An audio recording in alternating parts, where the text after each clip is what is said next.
Okay, so this almost tanghalian na, I will be discussing an overview of the Philippine agriculture as part of our lesson on introduction to agriculture. No? You will be somewhat shocked. Maraming mga hugot lines ito.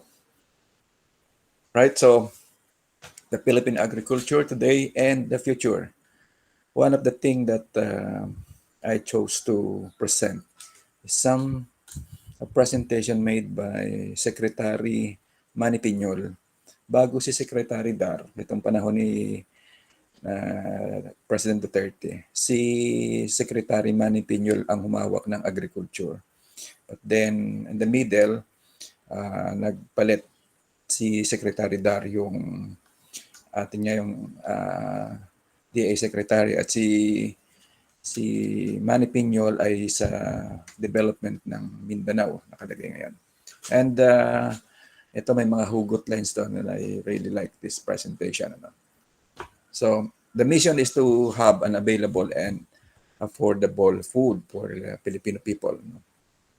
Sabi ni President Duterte, it is my moral obligation to provide available and affordable food for my people.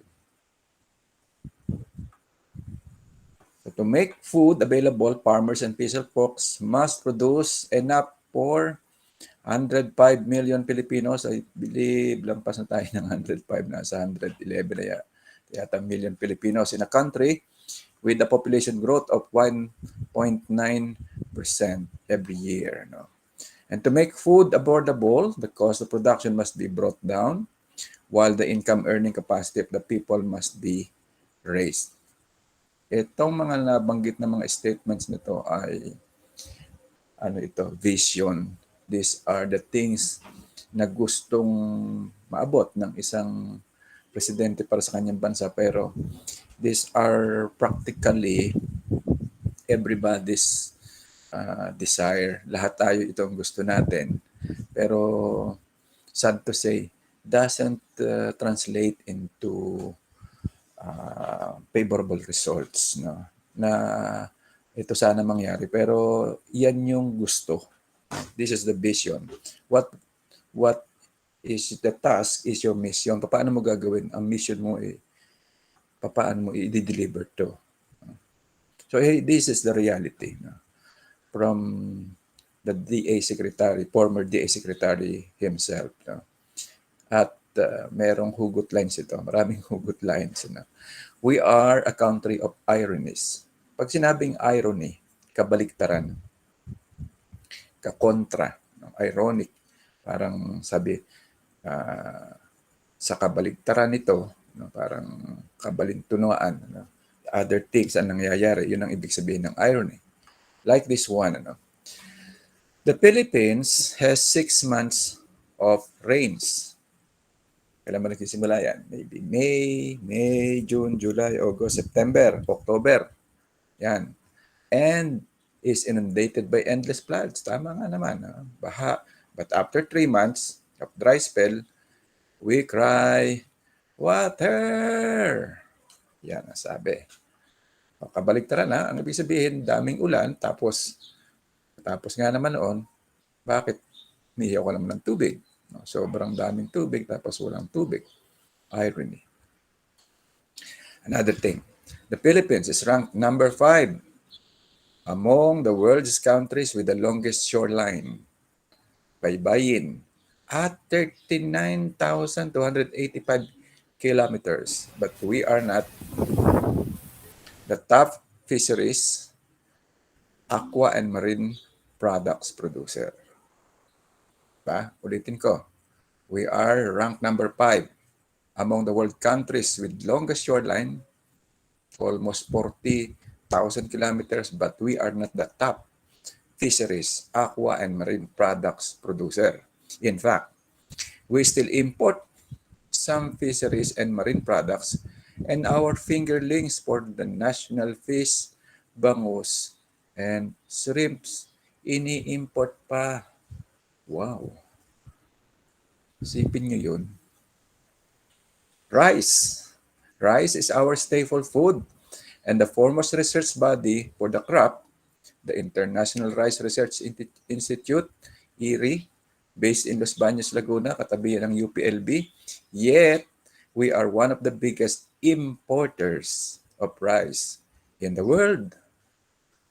There are 247 large rivers in the country, thousands tributaries, creeks, springs, watershed areas, and rich aquifers, but only 1.4 million of the estimated 3.1 million hectares planted to rice are served by irrigation water.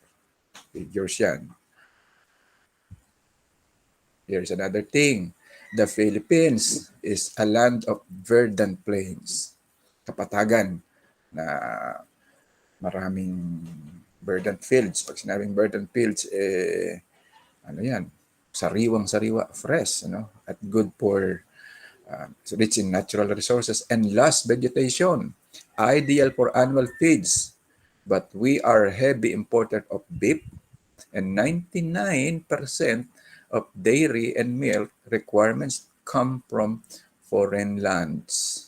Wow. Look at this. Top Southeast Asia markets for U.S. dairy ingredients. Ang nagbebenta nito ay USA, ibinebenta sa Southeast Asia, and ito ang mga figures. 421,800 metric tons ng gatas ay ibinebenta ng US sa Southeast Asia, including Singapore, 9%, Malaysia, 12% for 48,000 metric tons. Then Vietnam, 20% noong 421, which is 87,000 metric tons, followed by Indonesia na 21, and look at that, Philippines as 32%, almost one-third ng market ng US sa gatas ay sa Pilipinas. And hindi ko nabasa, Thailand is only 6%. Wow.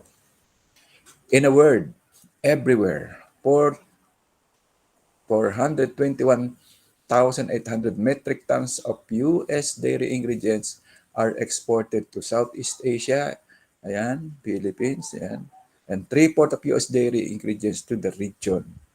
Wow. Sikat talagang Pilipinas, mabilihin ng gatas. Bakit ganun? Why can't we produce our own milk? And another thing, the country has a land so fertile that one Israeli agriculturist once said that the Philippines could produce enough food to feed the world, and sea so wide and island so beautiful, we could not even get the exact number ng mga islands yet the poorest sector of society are in farming and fisheries. Ooh. So, yon, mga irony. Here are the diagnosis. Bakit nagkaganon? Bakit, anong dahilan? So, sabi, Philippines is a nation of twisted, baluktot na psyche o yung kaisipan. Psychology, twisted. Bakit daw? Ito, mga salita pa lang, hulog ng langit. Sinabing hulog ng langit, di mag-iintay kang pumatak, di ba? Biyaya ng may kapal. So, kumbaga sa without working, pwede kang mabiyayaan.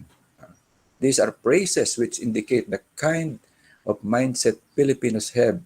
We always look up to heavens for our salvation from poverty. Bahala ng Diyos, di ba?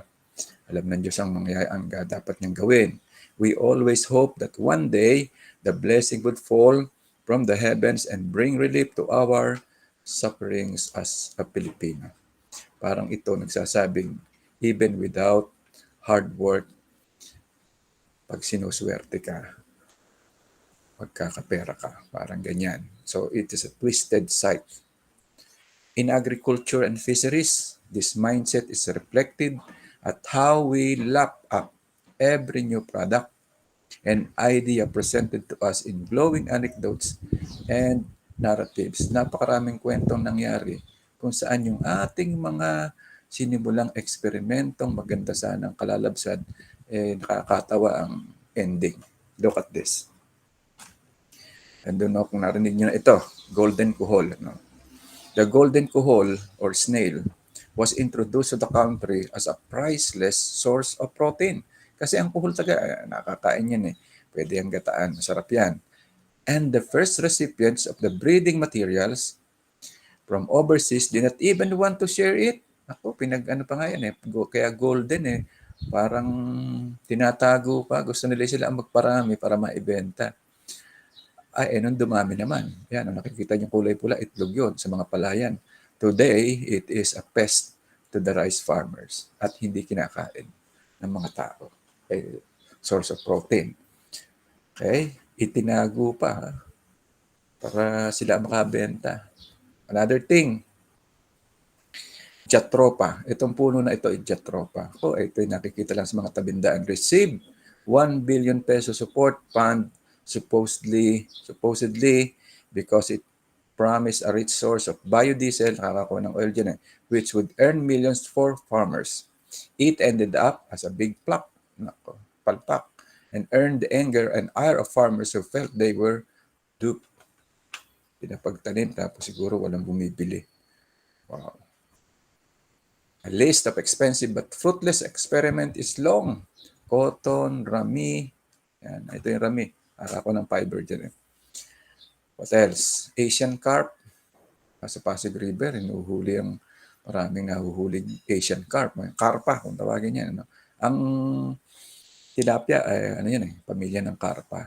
Taiwan hito, and many others. The endemic and native products which the Philippines could offer to the world and dominate the market have been neglected, sometimes even forgotten. So, mahilig pa tayong kumuha sa ibang bansa, tapos napapabayaan yung sarili natin ng mga endemic na mga hayop at halaman. Look at this. Coconut. The Philippines used to be number 1 in coconut. Thailand has overtaken us. In many stores in the United States of America, coconut products from Thailand are sold. Abaca. Abaca is endemic to the Philippines, but we have neglected the product, and now Ecuador, which got its planting materials of the Manila hemp, nakakuha ng pananim niyan, from the Philippines, is fast-tracking its Abaca development program. Bangus. Bangus is our national fish, but we are importing our fingerlings. Saan? Taiwan.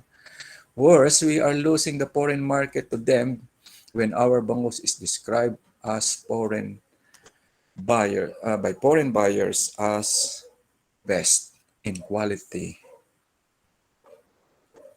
Bigas naman tayo. Milagrosa. Milagrosa, the aromatic rice found only in the Philippines, mabango ito, has been developed by Thailand and now marketed worldwide as jasmine rice. Worse, they have claimed the brand name as theirs. Ayan. Itong nakikita nyo picture ito, ito? Sa Thailand ito. At ginamit mismo yung pangalang Milagrosa. Sila pa ang gumamit. Kaya maiiyak. Banana, pineapple, durian, malunggay, mangosteen, cacao, rubber oil, palm, coffee, karajinan. Karajinan yan mga seaweeds. Tuna, shrimps, crabs, and dried fish are high-value products the Philippines could excel in, but these sectors have largely been left by government to fend for themselves. Pork, chicken, beef, and ducks are often or other high-value commodities the Philippines could produce in great volume because of the availability of feed materials, grains, copra meal, fish meal, oyster, and seashells, molasses, and hay, but we are importing this from other countries. Tama, pinapatawa ka sa manok, mga yan wala dito noon.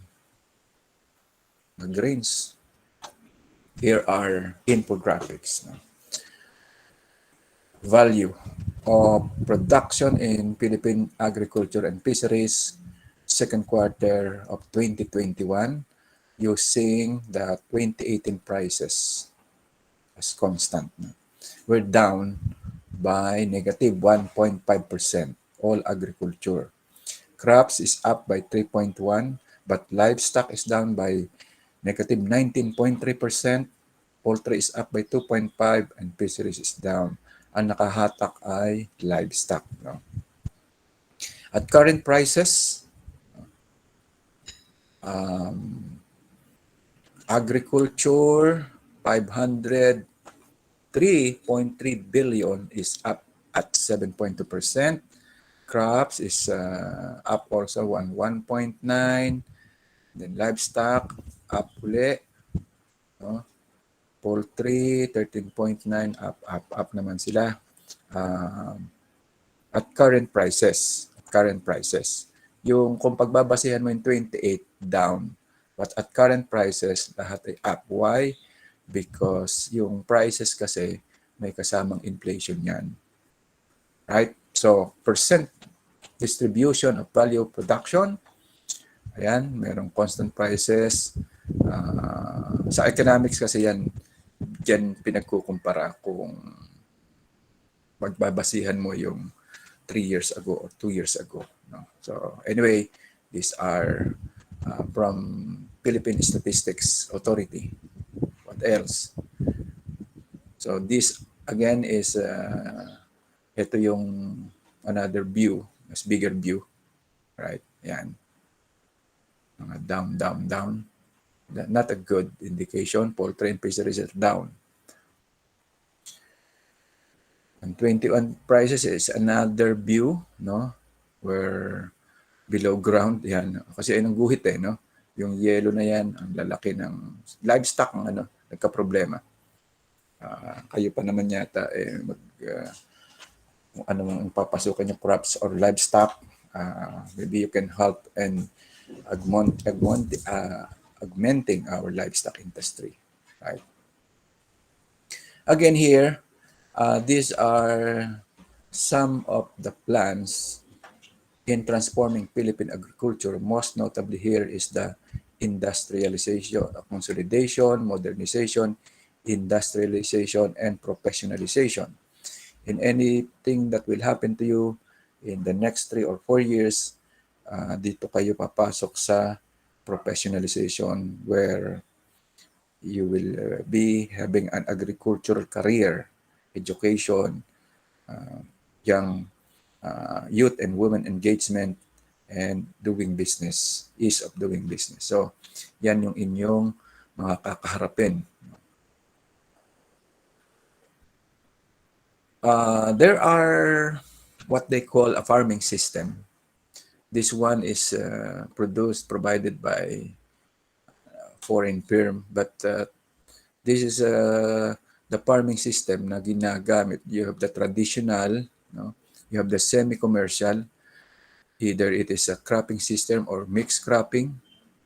Yung cropping system could be rice-based, root crop-based, or grain, legume-based. Ibig sabihin, single monocropping ito. Mixed system naman, no, is agri-silvicultural system, silvopastoral system, and agro-silvopastoral system. So may mga incorporated na mga animals dito. Pastoral is pasture. Then you have the full commercial system, perennial crops or livestock plantation, yan yung mga malalaking farm, dole, agroforestry, thousands of hectares ang pinag-uusapan dyan. And sa livestock naman, rancho, ranchero, mayayaman. Here in the Philippines, yan din ang ating sinusunod. So ano ba ang solusyon? Sabi nila is a sustainable agriculture. At kung inyong idodrawing what is sustainable agriculture, ito ang mga dapat ma-achieve. Agricultural production will depend on the automation, technology in agriculture, and resource optimization. Ang resources includes land, labor, water, tapos chemicals, which chemicals, could be fertilizers or pesticides. So sa agricultural production, it could either be food production, animal production, or crop production. Crop production would need the understanding ng industry, energy, and the climate, weather, and geographic effects. Kasi mga baha, dapat mayroon kang background dyan. And then, the same thing with animals. They are dependent on these three: industry, energy, and industry is for your market. Energy, siyempre, yung energy mo, power. At apektado ng climate ang crops and animals like tag-init, tag-ulan, sobrang init, sobrang ulan. Yan. And then, finally, agricultural production would deal with the food production, then processing, quality control, storage, and distribution.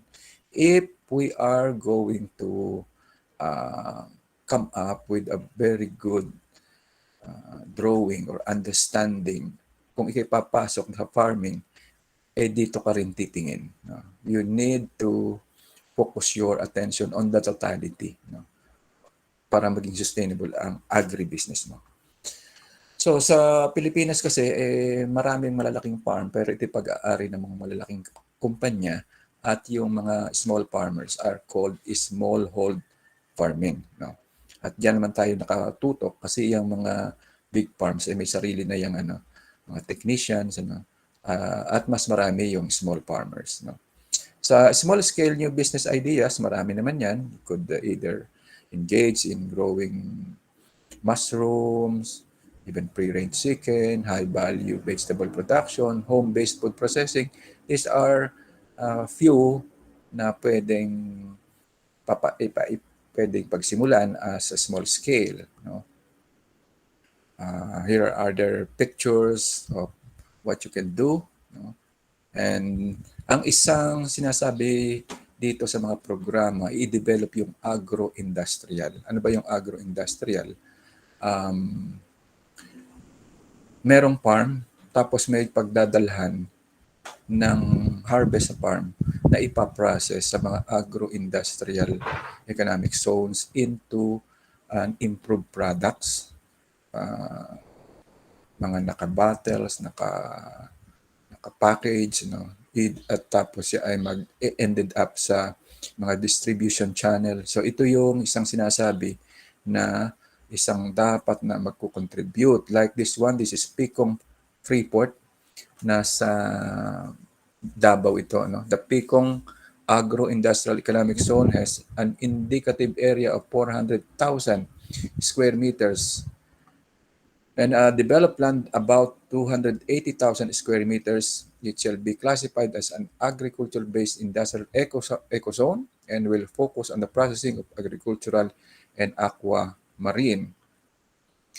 So potential agri-products for processing and consolidation are coconut from Lanao del Sur, cassava from Lanao del Sur, corn from Zamboanga del Norte, and rice also from Lanao del Norte. So the estimated cost is $292 million. Yan. Ano ba ang mga karakteristik ng isang agro-parks? The core feature of an agro-industrial park is promotion of value addition.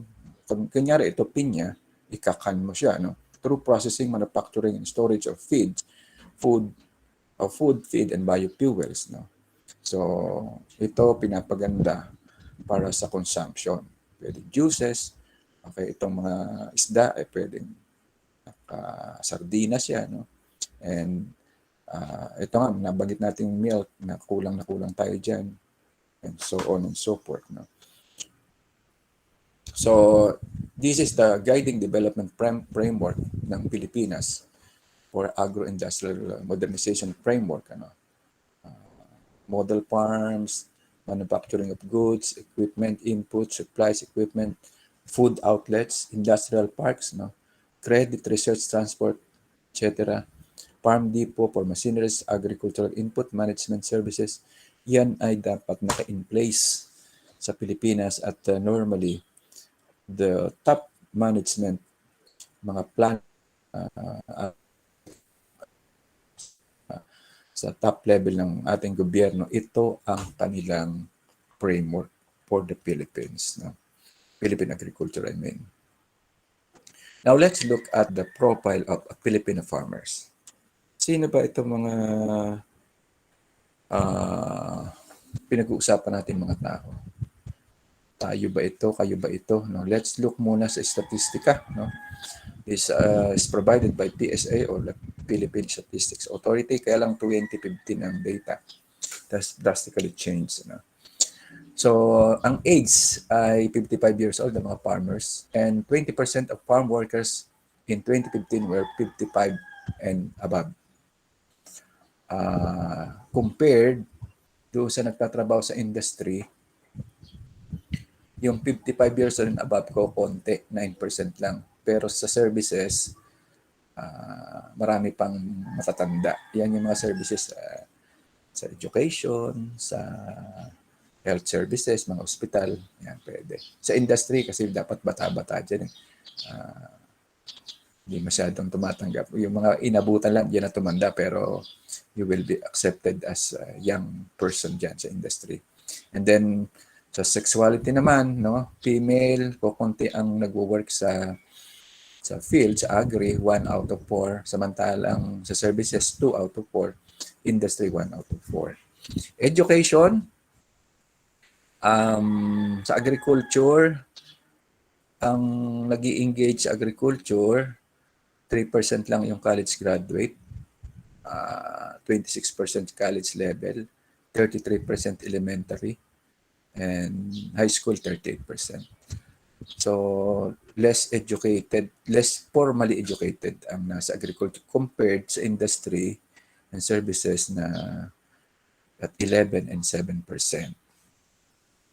Ang indication niyan, including you, pagka-graduate nyo, o konti yung pumupunta sa agriculture. Kasi tingnan nyo, yung college graduate doon, 3% lang. Plenty of those who would go to industry and services are ito mga nakagraduate, which is yun nga ang mangyayari din sa inyo. You will either go to industry or services, and base sa trend ay mga konti ang babalik sa agriculture. Sa magkano ba kinikita ng mga nagtatrabaho sa agriculture at ayaw nila, no? Noong panahon ng kailan ba itong agriculture ay 63% lang. Ito 1995 data. 2000 data, no? Person, year 2000 prices. So matagal-tagal na ito. 2021 na ngayon. Noon ay total annual salary ng mga nasa agriculture ay 63,000 pesos isang taon. Yung nasa industry, 405,000 pesos. Services ay 204. So, kung kayo ay bata at mamimili kayo ng papasukang trabaho, you would go to the industry kasi malaki ang sweldo roon, no, per year. Ang daily lowest in agriculture is 194. Arawan yun, ha? Samantalang sa industry ay 355 at sa services ay 432, no? Pero ang data ay 2015. Meron tayong makikita yung data, yung later data. So what does it mean is kukonti ang pupunta talaga sa agriculture because of the pay, no? Share of agriculture in total employment is declining.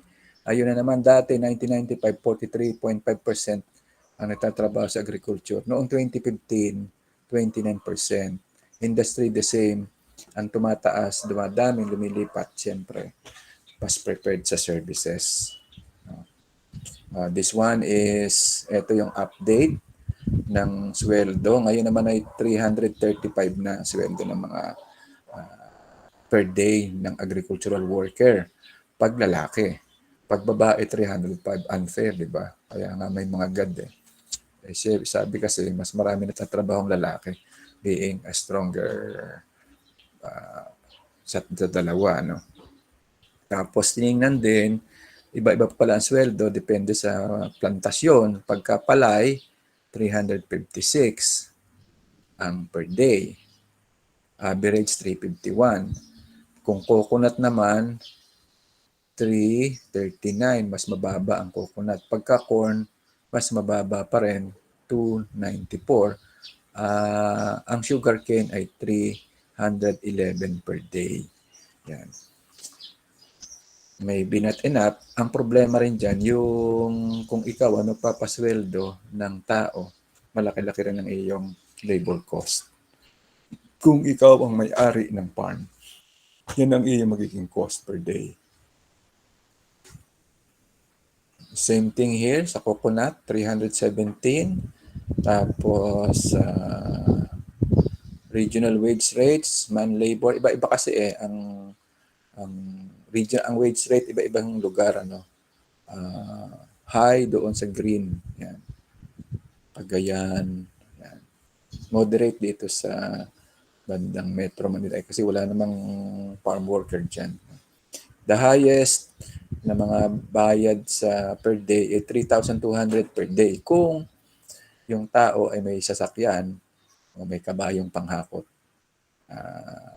Yung land prep, kung may traktora, 1,000 per day. Pero pag ikaw lang, isa katawan mo lang, 373 per day. Yan ang sinusweldo ng mga nagtatrabaho. So, I think I have presented to you what is not so good about the Philippine status ng agriculture, and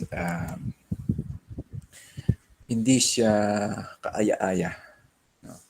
But the positive side of it, no, na open up sa inyong mind na there is still some degree ng opportunity sa mga Filipino people. If mamaya mapupos ko yung una kong lecture this morning, meron doong discussion ako on opportunities sa Filipino in terms of yung population na andoon. So, actually, this is a continuation noong lecture ng kaninang umaga.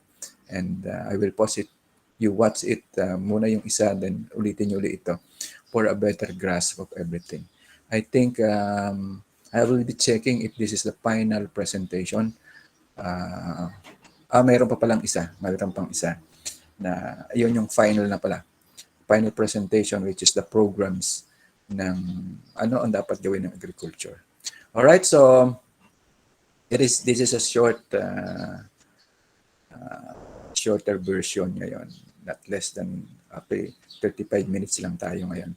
So hopefully, you gain an insight and information, and you have been challenged sa mga kailangan gawin sa agriculture, and I'm betting my 100 pesos for you to do something sa Philippine agriculture as a young and energetic people understanding what we need to do in agriculture. So thank you, and you take your lunch. Thank you very much. Thank you, sir. Thank you. Thank you, sir. Okay. Thank you, sir. Thank you po. Thank you po.